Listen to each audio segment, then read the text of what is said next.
Hello again. There are calls in some quarters for an immediate halt to immigration to Britain, and one sometimes gets the impression that this could be achieved without any disadvantages, that the consequences would all be desirable and good. They would not. There would be downsides as well as benefits. I gave the example yesterday of the more than 600,000 foreign students who entered Britain each year, sometimes bringing their families with them. Here, on the face of it, is surely a major source of legal immigration with which we could dispense. The difficulty is there that a few years ago, just 10% of teenagers in Britain attended university. With the conversion of polytechnics into universities 30 years ago under John Major, and the opening of any number of new universities since then, the current figure for teenagers going into higher education is now closer to 50%. We see our children and grandchildren going to uni, as it is now called, and we take it as almost a right that they have. It's what so many do these days.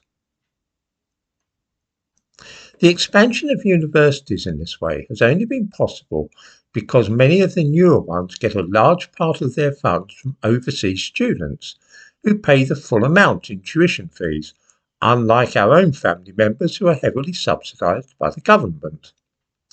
I could name offhand half a dozen universities which would go to the wall if they lost the revenue from foreign students. I know, because I have friends and relatives in the field, of two business schools attached to provincial universities where over half the students are from overseas. Those students are, in effect, subsidising British students, and if you stop the foreign students, then those two business schools would simply fold up. In other words, stopping this source of immigration would mean preventing many British students from getting a place at university. The business model now is such that withdrawal of that income would be a disaster for many universities. Of course, it may well be that too many students now attend university and that many of them would be better off doing apprenticeships or starting work at 18. That is certainly a point of view worth considering. But the fact is that halting at once any of the large sources of immigration to Britain would have consequences for people in this country, and these are sometimes counterintuitive. At first sight, you might think that stopping all those foreign students coming here would make more room for British students, but in fact it would mean fewer university places for British students. I am not saying whether any of this is good or bad. What I am saying is that choices would have to be made if we wish to stop further immigration. I also spoke yesterday, in a video which I removed, of the methods which would be necessary if we were serious about putting an end to illegal immigration. I explained that the only practical way of doing this would involve the establishment of a chain of internment or concentration camps where illegal immigrants would be held before being removed from the country. Some mischievous troublemakers purported to think that I was advocating this as a programme of which I approved, rather than merely setting out bluntly the logical endpoint when people call for tough measures to curb illegal immigration. Let me share one or two things with viewers.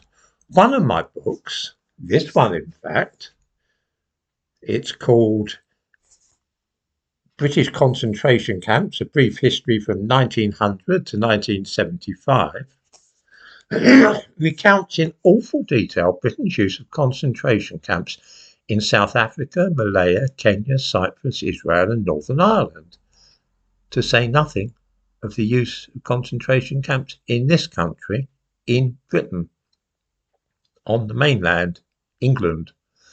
Anybody here ever heard of the Alexandra Palace concentration camp in London?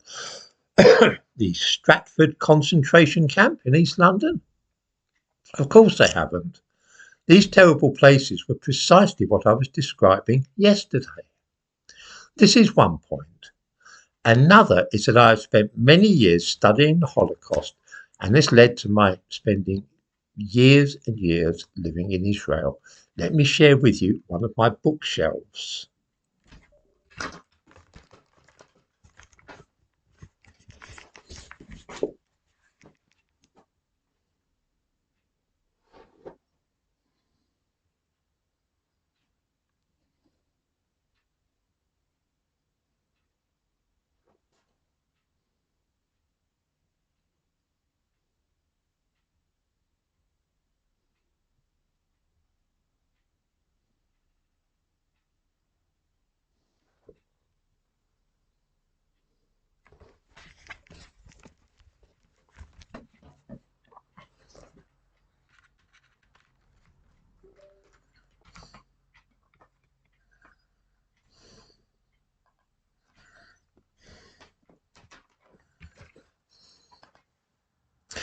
You will observe that there are more books on the subject of concentration camps and so on here than you would find anywhere other than a specialist library.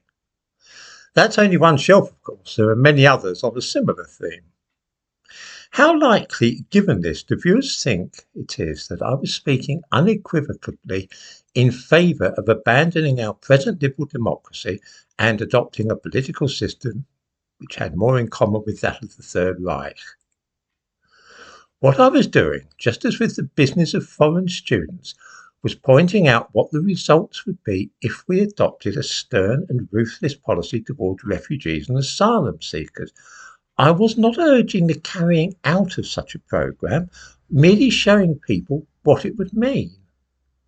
I have very strong feelings myself about immigration, but I'm also keenly aware that some of the proposed ways of dealing with it might be worse than enduring the problem itself.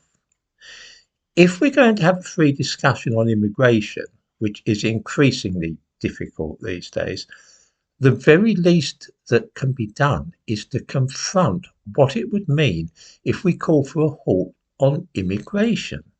We need to think about what that would entail, what the effects would be on our society, on our political system, and on our children, and ask ourselves, do we want to proceed with that or not? That's all.